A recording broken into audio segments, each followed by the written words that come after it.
Good Hello. afternoon, my friend John Donovan, and Happy New Year. Happy 2025. Well, thank you. Happy New Year to you too, Marty Keller. Thank you. And Happy New Year to all those of you who are joining us here in podcast land, and welcome to the Intentional Living podcast. John and I have been having this conversation now for almost 5 years, about 4.5 years. And we spend our time here on a single topic, which is how do we break patterns of behavior that we experience as human beings, particularly when those are patterns of behaviors in our minds, we say we don't want to do that, and we do it Hmm. anyway.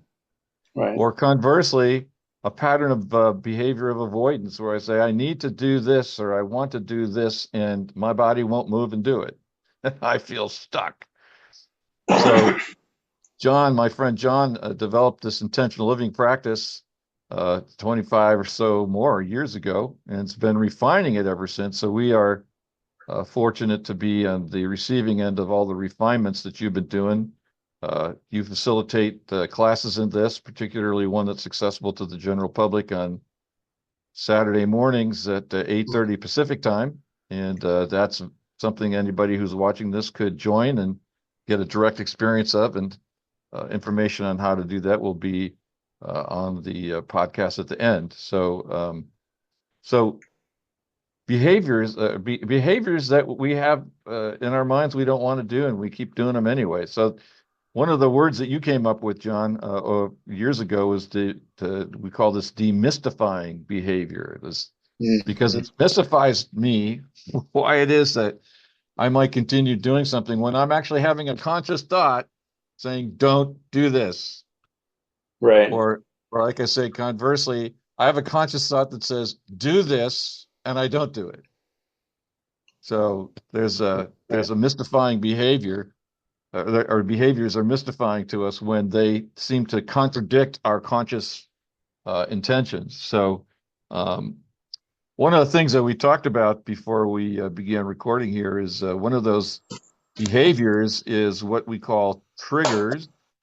And I have a definition of that, but I maybe turn it over to you and to the newcomer. What do we mean when we talk about triggers, and how do they fit into behaviors that mystify us? What's your? I'm curious. What's your definition of trigger? If Well, you trigger know. for me is when I have an intense emotional reaction to something that seems to be outside of me, usually a person. Yeah. Sometimes it can be an event, it can be a news article or something. And I have an intense uh, negative judgment. And that intensity is an emotional intensity. So most of the time I go through my life and I see all kinds of things happening or all kinds of people, and I have no emotional response that just note it. Oh Okay. yeah, there's a person that changed lanes in traffic. But someday somebody changes lanes in front of me in such a way that I call the guy an asshole, and I Right. get my heartbeat goes up. I'm probably having an adrenaline rush of some kind. Yeah. And there's, like I said, there's negative judgment that's involved in this, and all of a sudden I'm transported out of kind of everyday, easygoing experience into this elevated sense. Usually has anger involved, and so that's my definition. Okay. Good. Because that was pretty much the way I saw it too. I'm going to bring up on the board here the what I call the board work. So, like, have a um, something to, like a show and tell thing here. Yeah, and go to the You- go to the go to the upper right hand corner and enlarge it up there too. No, no, don't do that. In the black box, right, yeah, no, right next to that, I know. the Hold little on. the little Let little me white move it. box there. Yeah, Yeah. yeah, that one. Okay. There Very you good. Can go. you see the whole board Thanks. there? Yep. Let me bring it back up here. Yeah, there you Okay. go. All right. That's just to help the viewer get to see what we're talking about here. Right. So this started actually with my own um, desperation to um, change something in me, my recovery. And that started for me 36 years ago. Um, and when I first got into recovery, I went to AA, and then I found Adult Children of Alcoholics, which has become my home group, where we talk about family of origin dysfunction, childhood trauma. And in one of those meetings, I heard the phrase, "This is a cunning, baffling, powerful disease." This inability to know self, fear of authority figures, see criticism as a threat, tend to love people we could pity. And there's 14 traits that describe my life and my state of being. So when I asked the question, what's cunning, baffling, and powerful? I got answered back like, one day at a time, John, let go and let God, which are that's sage information. And it didn't answer my question. So I had in the back of my mind early in my recovery that there's something going on that I don't know about, cunning, baffling, and powerful. I got my certification as a drug and alcohol counselor and started working in the jails with what we identify the people that are the bad people that need to be jailed. And I was facilitator for violence intervention and drug and alcohol. And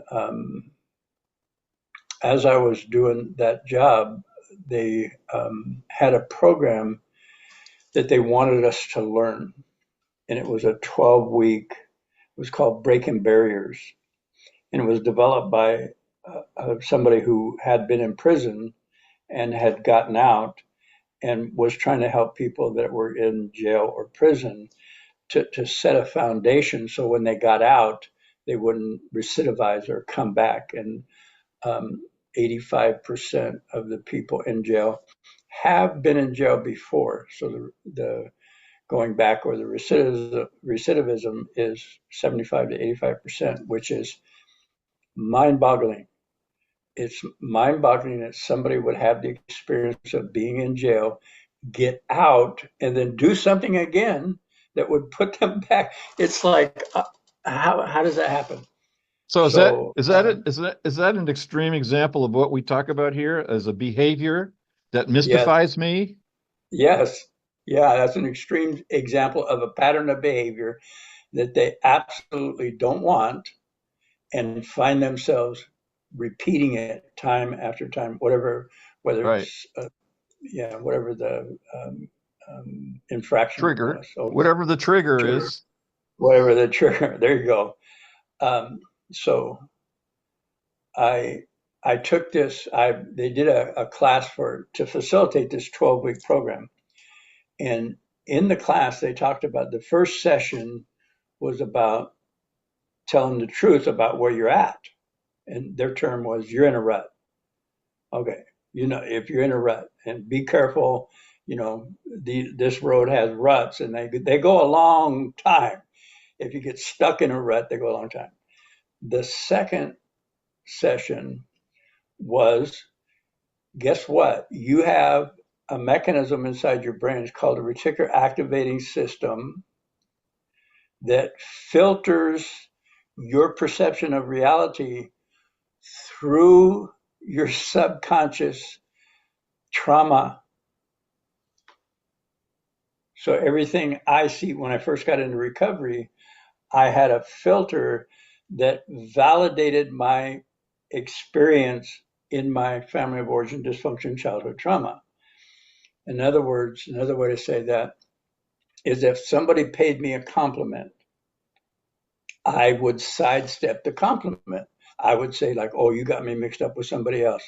Oh, a monkey could have done that." I downplay whatever the activity I was because the filter was filtering from my subconscious that I wasn't enough, I'm not worthy, I'm stupid, whatever the message in the trauma was.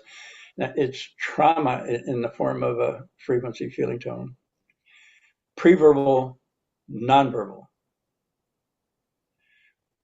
When I received the compliment, something was in resonance with my subconscious trauma that said, no, no, don't go there. For my safety, for my survival, for me to survive my childhood, I had to play stupid. I had to play that unworthy thing.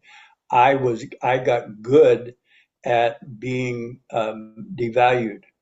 I do it to myself, and I thought that was being good. But and I couldn't. I can articulate this now. When I was in it, it was normal. It was if somebody paid me a compliment, I would like. I don't want to be prideful. I don't want to be all full of myself. So I'd sidestep the compliment. That's an example of this reticular activating system's capacity to filter trauma that's in the form of a feeling tone, preverbal, nonverbal, in real life. My results, the results I found myself on this list, I have codependency, addiction, and avoidant behavior. So The avoidant behavior, can I yeah, just for thinking of the newcomer here, yeah, good. um, I just like to emphasize what you just said is that we're talking about an actual structure in the brain. So we're talking about a physiological structure, the way our brain is created and developed, that there's this physical organ or network, actually it's a network of cells, of nerve cells that does Yes, this filtering. So this is not optional. no, I want to underscore for the newcomer that what you're talking about here is not optional, and therefore nobody's wrong. We all have this brain that operates in this kind of way. It's a universal human um, element. And so right. I just wanted to just emphasize that what you're talking about here is we all got this. We Okay, all have this brain that generates this, that has this filtering mechanism that generates the way we let information into our conscious or out of our subconscious. correct. Just to help people get the power. So you said cunning and baffling and powerful. This is part of the Yeah, power right here. yeah, there you go. So this is actually how this mechanism, survival mechanism, reticular activating system, is also the gives us the capacity to, and tell me if I'm using the wrong term, to enculturate, to learn all the different myriad of expectations that are set on you to be part of a culture or unit or tribe or nation. And Or it's family. family. Thank you for that. And keep breaking in like this because I know this stuff so well. I just keep I see all this, and you help me like slow down and explain it. So the reticular activating system is a net-like group of cells. It's like this picture, Indira's net. The Hindus talk about a net, but it's like a net, and it goes throughout the brain stem and midbrain to ensure that your enculturation stays. I think it was a Jesuit. The Jesuit says, "Give us a child below the age of 7, and I will give you an adult Catholic." See, they knew that that time between birth and 7 years old was a theta state, a place where children necessarily needed to take in a lot of information, myriads of information about the ins and outs of how to act in this certain culture, family. Okay. Well, and the other thing, again, to go back to the point I was making earlier, is that period of time, the brain is still developing. Yes. So part of the insight there is that you can, if you could direct a child's development, you could actually help in the hardwiring of the brain as it Right. solidifies around this information that's coming in from age 0 to 7. Yeah. Again, talking about physiology and neurology, not just some kind of free floating, oh, wouldn't it be nice? No, this is the way we all develop as human beings. Right. Our brains are hardwired partly by this ongoing developmental experience that we're having at age 0, 1, 2, 3, 4, 5, which is part of why it's cunning and baffling, Mhm. because it's difficult to rewire the brain. It can be done, but it's a challenge. Okay, and that's a good point because I'm going to get to how I found that rewiring to happen in a short period of time. Okay, so um, as you were talking, this if a child is nurtured by somebody who is self-actualized, authentic, then the child learns the feeling tone because they mirror and just soak up of how to self-actualize and be authentic.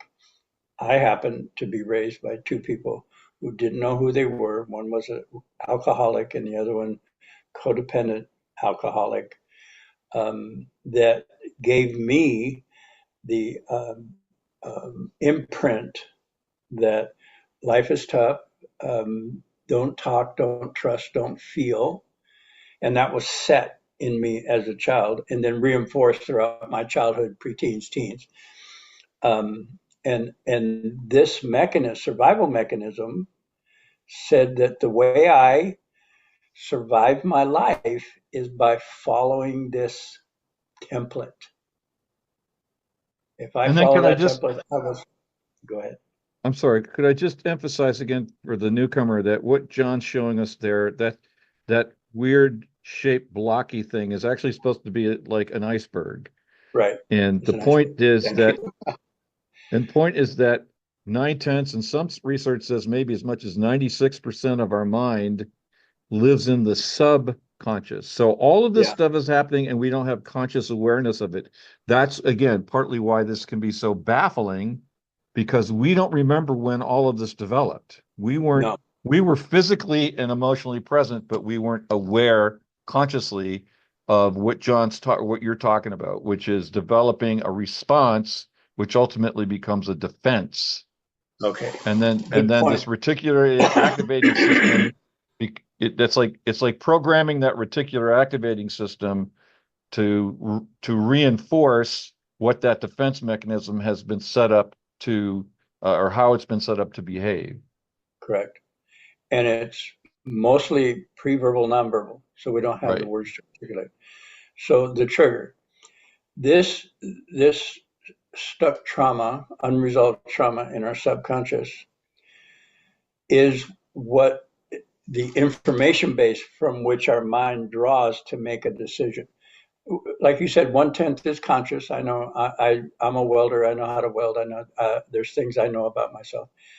And in the subconscious, every time I make a decision, my reticular activating system survival mechanism peruses my total experience so that the decision ensures that I survive.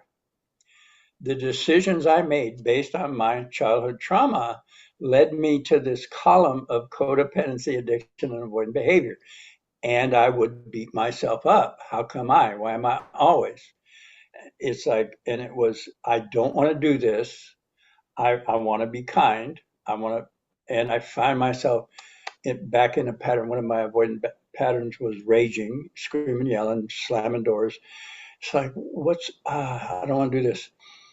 That was the example I had, the way I put it together through my perception of how to survive in a conversation. It's like I'm having a conversation with a person I say I love. She asks me a question, I get flustered, I don't want to answer it, and I'm screaming, yelling, telling her, don't, you can't treat me that way, and it's like crazy. Let me put this. So that's what the trigger. Let's say I was in a traumatic state. I was in a fight, flight, freeze, please, which also means I was infused with adrenaline as a child. And then somebody said, "Why did you do that?" And with a punitive accent to it, like you're in trouble, you're going to get, whatever there was. Go to your room, a slap or humiliation. and I froze. I froze. So today, my partner, I'll give you the question that really used to set me off. I come home late. She says, "Where the hell have you been?"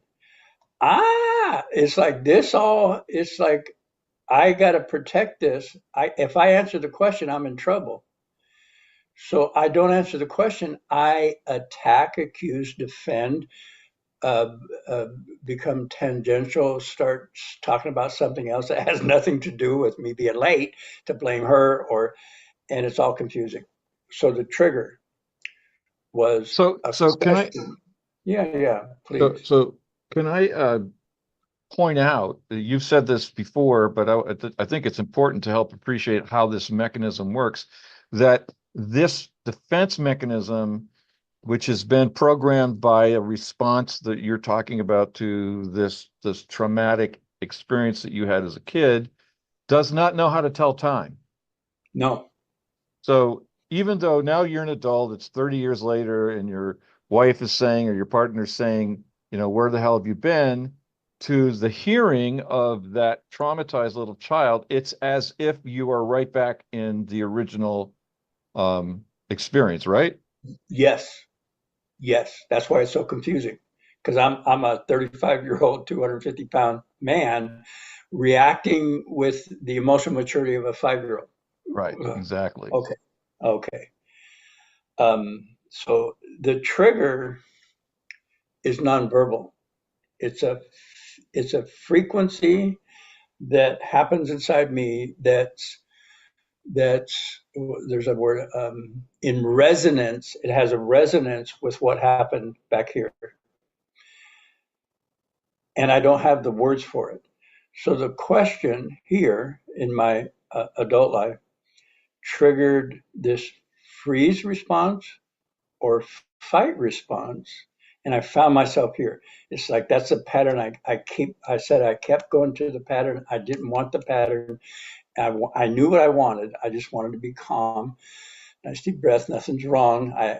And I would find myself either freezing, and that's me becoming stoic and not talking, or yelling and screaming, fight, or oh, I'm sorry, I'm sorry, I'm sorry, which every partner I had got really sick and tired of hearing I'm sorry because it didn't mean anything. Because in 10 minutes I'd do the same thing again, not knowing that I had a fistful of trauma that was unresolved that was following me into the moment. So, um, Well, and truly, at the level of the traumatized child, you weren't sorry no, no, because I had, you had no choice but to be defensive. right, to comply, be defensive, um, um, freeze, just go blank. And that's the, The reason I say that, John, is because it's really important to our recovery to appreciate how automatic this stuff all became by yes, virtue of the physiology and the neurology. That your partner saying, where the hell have you been, is independent, and your experience of that in the moment is independent of this defense that's alive in you. right, Always, if your defense is anything like mine, always like surveying the environment to yep, find out where I have to defend myself, to be on guard. yep, But the irony is the response is completely uncreative. It got created back as a 5-year-old, to use your yep, terminology, and then it never changes never changes. until we get into recovery and we have the capacity to do something different by virtue of creating a different awareness. Correct. To give an example now, if I come home late and somebody says, where the hell have you been? I answer the question. I just simply answer, oh, I was talking to my friend Sam and I forgot about the time and I didn't realize that you were here worried about me because you love me and you're concerned about my well being. Yeah. And next time, if I'm late, I'll make sure to give you a call or text you and let you know where I'm at. And this place here is so foreign to the guy that started his recovery. And we're going to talk. We're running out of time, but we're going to talk about how to move from that reactive state to what we call in recovery proactive. And the second example I gave, like, oh, I see you're concerned. I see you're worried. Let me tell you, that's proactive. That's being and safe. See, now I'm not afraid of being wrong or being ostracized or what that child was afraid of because I've gone into that subconscious and validated the trauma, the pain. Gabor Mate says not why the addiction or the results that we talk about, it's why the pain. And this information um, addresses that specific trauma, that specific pain. And you don't have to remember what it was. It sometimes memories come with, like me standing in front of my dad when he was mad at me or something. It'll come, and then I can let it move through, knowing that it wasn't my fault. He had his issues. He was projecting them onto me. Okay, I no longer want to take my dad's shame. I no longer want to take my dad's guilt or anger or resentment. I can create an autobiographical story where I'm in charge. I'm proactive. My story before knowing all this and doing the practice was they are going to. It was I never was a proactor. I was always the victim. I was always the recipient of some harm or injustice. One So of the ways that I talk about that is when that recovery is learning how to live in the present instead of being guided by my past. yes, Or another way to say that is I've learned to let the 73-year-old be in charge of my life, not the 5-year-old. correct. And maybe we can talk about this next week, but part of the process is learning. This goes all the way back to what you said at the beginning of the podcast. Learning not to criticize myself, not to make myself wrong, not to look for my failures, but to befriend them, to befriend that little kid. Because the truth is that defense that each one of us creates, and we can't help but create it, we're programmed to do that, is actually an act of power. It's Yes, an act it's just a, because it's an act of survival. I'm going to take care yep, of myself. We didn't say it yep, that way, yep, but the truth is it got me here. yep, yes.